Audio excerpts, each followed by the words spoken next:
You're gonna build a whole bunch of wealth, work yourself into an early grave, get sick, and then give all your money right back to the doctor. So you might as well not do anything. Just sit still. You're probably better off doing nothing. Do you understand? So balance is the key.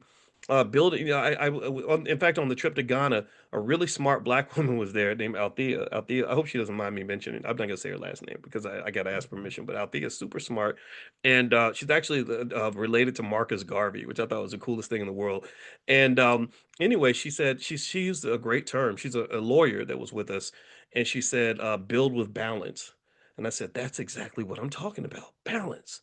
Balance is everything." And I think I was feeling extra African because I'm in Ghana, and I'm like, "This is so balanced. I like the balance. Like we respect nature and life and people, but we also want to go get that money." You know what I'm saying? Oh, Althea's in the chat. She said, "I'm here, Dr. Boy." See, and your last name is there, so I can go ahead and say your name is Althea Garvey now because you're commenting under your name out there. So there we go. All right. So yeah, out there, I mean, she said build with balance.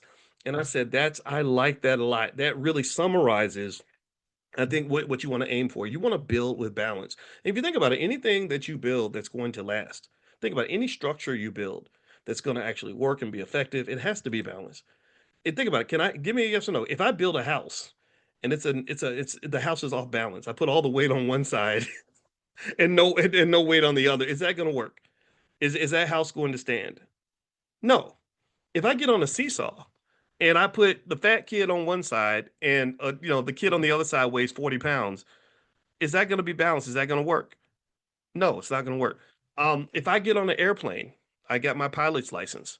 Do you know one of the things we spent hundreds of hours studying? Not hundreds, maybe dozens. But it's balance.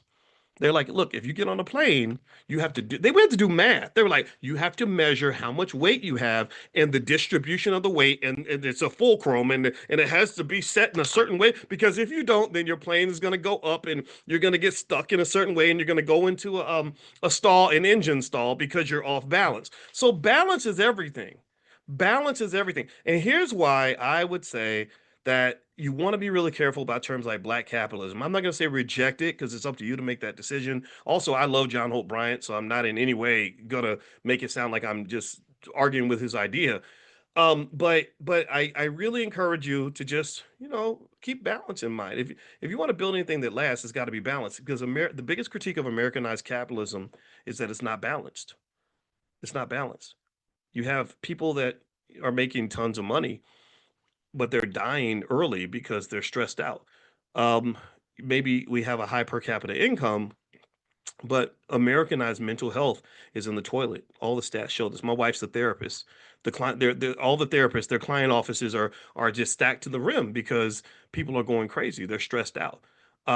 You have America has the strongest economic engine on earth. Black people are the richest group. Black Americans are the richest black people on the entire planet. But you look around here and you see a lot of crazy stuff. You see just broken families everywhere. You see lots of trauma, lots of other negative, in economics they call these negative externalities. You see all these negative externalities, or it's like medicine where you have side effects from a drug. You have all these ugly side effects